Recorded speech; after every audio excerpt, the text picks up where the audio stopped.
সারা বিশ্বে রয়েছে তৃতীয় বিশ্বযুদ্ধের সম্ভাবনা। এদিকে ইসরায়েল হিজবুল্লাহ ফিলিস্তিন যুদ্ধ চলছে, পাল্টা হামলা এবং যুদ্ধের মধ্যে নতুন যুদ্ধের সূচনা করেছে ইসরায়েল সিরিয়াতে। আর আমাদের হাতে এসেছে কিছু গুরুত্বপূর্ণ অঘোষিত আন্তর্জাতিক সংবাদ, জানিয়ে দেব সংবাদ শিরোনাম। প্রথমেই থাকছে, ইসরায়েলি বাহিনীকে সিরিয়ায় কবর দেওয়া হবে বলছে ইরান। আরো জানিয়ে দেব, নেতানিয়াহুর মৃত্যুদণ্ড অসম্ভব নয় বলছে ইরান উপপররাষ্ট্রমন্ত্রী। আরো জানিয়ে দিচ্ছি, তেল আবিবে হাজার হাজার ইসরায়েলি বাসীর বিক্ষোভ। একই সঙ্গে থাকছে, সিরিয়াকে হুমকি হিসেবেই দেখছে ইসরায়েল। এবং সর্বশেষ জানিয়ে দেব, সিরিয়ার সাথে সংঘাতে জড়াতে আগ্রহী নয় ইসরায়েলি বাহিনী বলছেন নেতানিয়াহু। এতক্ষণ শুনছিলেন সংবাদ শিরোনাম, এবার বিস্তারিত। তবে তার আগে কে কোথা থেকে আমাদের ভিডিওটি দেখছেন ও শুনছেন জানিয়ে দিন কমেন্ট সেকশনে। একই সঙ্গে কমেন্ট করে জানিয়ে দিন আপনার মূল্যবান মতামতটি। আর ভিডিওটি যদি ভালো লেগে থাকে অবশ্যই একটি লাইক করবেন, চ্যানেলটি সাবস্ক্রাইব করে যাবেন। ইসরায়েলি বাহিনীকে সিরিয়ায় কবর দেওয়া হবে বলছে ইরান। ইরানের ইসলামী বিপ্লবী গার্ড কর্পসের commander in chief Hussain Salami ইসরায়েলের বাহিনীকে কঠিন হুঁশিয়ারি করে বলেছেন, ইসরায়েলিকে সিরিয়ায় কবর দেওয়া হবে। সিরিয়ায় ইরানের উপস্থিতি ভূখণ্ড বিস্তারের জন্য নয়, বরং অঞ্চলের মুসলমানদের রক্ষার জন্য। সালামি দামাস্কে এবং কুনৈত্রা অঞ্চলের কাছাকাছি ইসরায়েলি পদক্ষেপের তীব্র নিন্দা করে বলেছেন, এসব এলাকায় ইহুদিদের বাড়তি উপস্থিতি অসহায় হয়ে উঠেছে। সালামি ইসরায়েলকে সতর্ক করে আরো বলেছেন, ইসরায়েলকে তার অপকর্মের জন্য বিরাট মূল্য পরিশোধ করতে হবে। প্রসঙ্গত, বাশার আল আসাদের পতনের পর থেকে সিরিয়ার বেপরোয়া বিমান হামলা চালিয়ে যাচ্ছে ইসরায়েল। শুধু বিমান হামলায় নয়, প্রতিবেশী দেশের সীমাবর্তী বেশ কিছু এলাকাও দখল করে নিয়েছে তারা। ইসরায়েলের দাবি, আত্মরক্ষার জন্যই তারা এই হামলা করেছে। সিরিয়ার ক্ষমতাসীন গোষ্ঠীর সঙ্গে আল কায়েদার সম্পৃক্ততা রয়েছে। এদিকে নেতানিয়াহুর মৃত্যুদণ্ড অসম্ভব নয় বলেছে ইরান। ইসরায়েলের প্রধানমন্ত্রী বেনিয়ামিন নেতানিয়াহুর মৃত্যুদণ্ড দেওয়া অসম্ভব নয় বলে মনে করেন ইরান। রাষ্ট্র পরিচালিত নিউজ সাইট ISN-তে ইরানের উপপররাষ্ট্রমন্ত্রী কাজেম বাঘারি বলেন, ফিলিস্তিনিপন্থী দেশগুলো একত্রিত হয়ে গাজায় যুদ্ধ অপরাধের দায়ে নেতানিয়াহু ও অন্যান্য শীর্ষ কর্মকর্তাদের মৃত্যুদণ্ড দিতে পারে। গত মাসে হেগ ভিত্তিক আন্তর্জাতিক অপরাধ আদালত ICC নেতানিয়াহু ও ইসরায়েলের সাবেক প্রতিরক্ষা মন্ত্রী ইয়োভ গ্যালান্টের বিরুদ্ধে গ্রেপ্তারি পরোয়ানা জারি করে। ইসরায়েল আদালতের এখতিয়ার প্রত্যাখ্যান করেছে এবং যুদ্ধ অপরাধ করার কথা স্বীকার করেছে। কাজেম বাঘারি যুক্তি দিয়েছেন, ICC এবং আন্তর্জাতিক ন্যায় বিচার আদালত পৃথক বিচারক সংস্থা বর্তমানে ইসরায়েলের বিরুদ্ধে গণহত্যা মামলা তদন্ত করছে।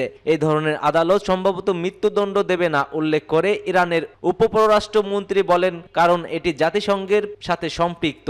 তিনি বলেন, তবে নেতানিয়াহুর মৃত্যুদণ্ড দেওয়া অসম্ভব কিছু নয়। একাধিক দেশ মৃত্যুদণ্ড বাতিল করেছে, কিন্তু এখনো 55টিরও বেশি দেশ রয়েছে যাদের আইনে এই ধরনের শাস্তি খুবই ভয়াবহ।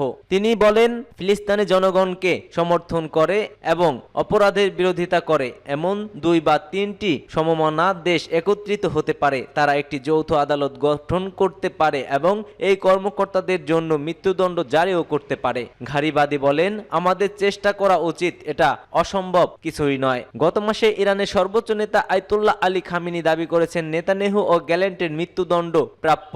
ঘনবসতিপূর্ণ গাজায় ইসরায়েলের গণহত্যামূলক তাণ্ডব শুরুর পর থেকে এই পর্যন্ত প্রায় 45,000 ফিলিস্তিনি নিহত হয়েছে। ইসরায়েলি বাহিনীর হামলায় নিহত বেশিরভাগই নারী ও শিশু। অনেক সংস্থা মনে করে মৃত্যুর এই সংখ্যা আরো বেশি হতে পারে। তেল আবিবে হাজার হাজার ইসরায়েলি বাসীর বিক্ষোভ। ফিলিস্তিনি ভূখণ্ডে হামাসের বিরুদ্ধে 14 মাসের বেশি সময় ধরে চলা যুদ্ধের পর গাজায় আটক জিম্মিদের মুক্তির জন্য একটি চুক্তির দাবিতে হাজার হাজার ইসরায়েলি বিক্ষোভ করেছে। তেল আবিবের বাণিজ্যিক কেন্দ্র সমবেত জনতার উদ্দেশ্যে ইসরায়েলের প্রখ্যাত অভিনেতা লওর আশকেনিজি বলছেন, আমরা সবাই একমত যে আমরা এখন পর্যন্ত ব্যর্থ হয়েছি। এখন আমরা একটি চুক্তিতে পৌঁছাতে পারি। ইজ্জিক হর্ন নামের একজনের সুলাইমানের ছেলে এইতান এবং আয়ার এখনো গাজায় বন্দী রয়েছে। তিনি বলেন, যুদ্ধ শেষ করুন, পদক্ষেপ নেওয়ার সময় এসেছে, সবাইকে ঘরে ফিরিয়ে আনার সময়ও এসেছে। 2023 সালের অক্টোবরে অভিযানের সময় ফিলিস্তিনি গোষ্ঠী হামাস ইসরায়েল থেকে 251 জনকে অপহরণ করে। এদের মধ্যে 96 জন এখনো গাজায় রয়েছে। এদের মধ্যে 34 জন মৃত বলে দাবি করেছে ইসরায়েলি সামরিক বাহিনী। জিম্মি মুক্তি আলোচনার অন্যতম প্রধান মধ্যস্থকারী কাতার গত সপ্তাহে বলেছে, আলোচনার জন্য নতুন গতি এসেছে। জর্ডান সফরে গিয়ে মার্কিন নিরাপত্তা বাহিনীর সদস্য অ্যান্টনি ব্লিংকেন বলেন, চূড়ান্তভাবে চুক্তি সম্পাদনের এখনোই সময়। মিশরের president Abdel Fattah al CC, মার্কিন জাতীয় নিরাপত্তা উপদেষ্টা জেক সুলিভান ও মধ্যপ্রাচ্য বিষয়ক দূত ব্রেট মার্কার্গের সঙ্গে বৈঠক করেছেন। সিরিয়াকে হুমকি হিসেবে দেখছে ইসরায়েল। ইসরায়েলের প্রতিরক্ষা মন্ত্রী ইসরায়েলি কার্টোস বলেন, এক সপ্তাহ আগে প্রেসিডেন্ট বাশার আল আসাদকে উৎখান করা বিদ্রোহী নেতাদের মধ্যপন্থী বক্তব্যের পরেও সিরিয়া থেকে হুমকির আশঙ্কা অব্যাহত রয়েছে। এই পরিস্থিতিতে ইসরায়েল ওই হুমকির মোকাবেলায় সামরিক পদক্ষেপ জারি রেখেছে। দেশটির প্রতিরক্ষা বাজেট মূল্যায়নকারী কর্মকর্তাদের উদ্দেশ্য এক বিবৃতিতে কার্টোস বলেন, দেশটির জন্য তাৎক্ষণিক ঝুঁকিগুলো এখনো চলে যায়নি এবং সিরিয়া সাম্প্রতিক ঘটনাবলী হুমকির মাত্রা আরো বাড়িয়ে তুলেছে। যদিও বিদ্রোহী নেতারা তাদের দৃষ্টিভঙ্গি মধ্যস্থ পন্থী বলে দাবি করেছেন। এর আগে সিরিয়ার কার্যত নেতা আহমদ আল শারা বলেছিলেন, ইসরায়েল সিরিয়ায় তাদের হামলার ন্যায্যতা দেওয়ার জন্য মিথ্যা অজুহাত ব্যবহার করেছে। যেহেতু দেশটি এখন পুনর্গঠনের মনোনিবেশ করেছে, তাই তিনি নতুন কোনো সংঘাত জড়াতে আগ্রহী নন। আসাদ ক্ষমতাচ্যুত হওয়ার পর ইসরায়েল 1973 সালে আরব ইসরায়েলি যুদ্ধের পর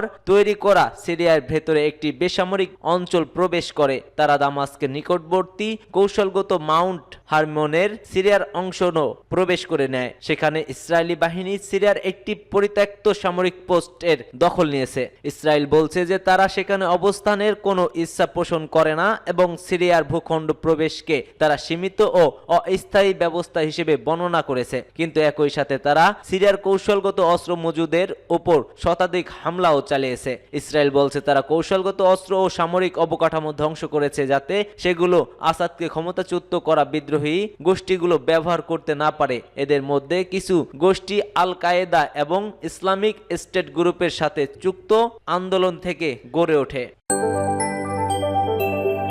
সিরিয়ার সাথে সংঘাতে জড়াতে আগ্রহী নয় ইসরায়েল, বলছেন প্রধানমন্ত্রী বেনিয়ামিন নেতানিয়াহু। ইসরায়েলের প্রধানমন্ত্রী বেনিয়ামিন নেতানিয়াহু বলছে, ইসরায়েল সিরিয়ার সাথে সংঘাতে জড়ানো আগ্রহী নই আমরা। জেরুজালেম থেকে এএফপি জানায়, গোলান মালভূমিতে দুই দেশের বাহিনীর মধ্যে আন্তর্জাতিক টহলযুক্ত বাফার জোনে সেনা প্রবেশের নির্দেশ দেওয়ার কয়েকদিন পর নেতানিয়াহু একথা বলেছেন। নেতানিয়াহু একটি ভিডিও বিবৃতিতে বলেন, সিরিয়ার প্রতি ইসরায়েলের নীতি নির্ধারণ করা হবে মাঠে উদ্ভূত বাস্তবতা দ্বারা। সিরিয়ার সাথে সংঘাতে জড়ানোর কোনো আগ্রহে নেই আমাদের। বিদ্রোহীদের হাতে সিরিয়ার প্রেসিডেন্ট বাশার আল আসাদের পতনের এক সপ্তাহ পর তিনি এই সব কথা বলছেন। খবর বাসস।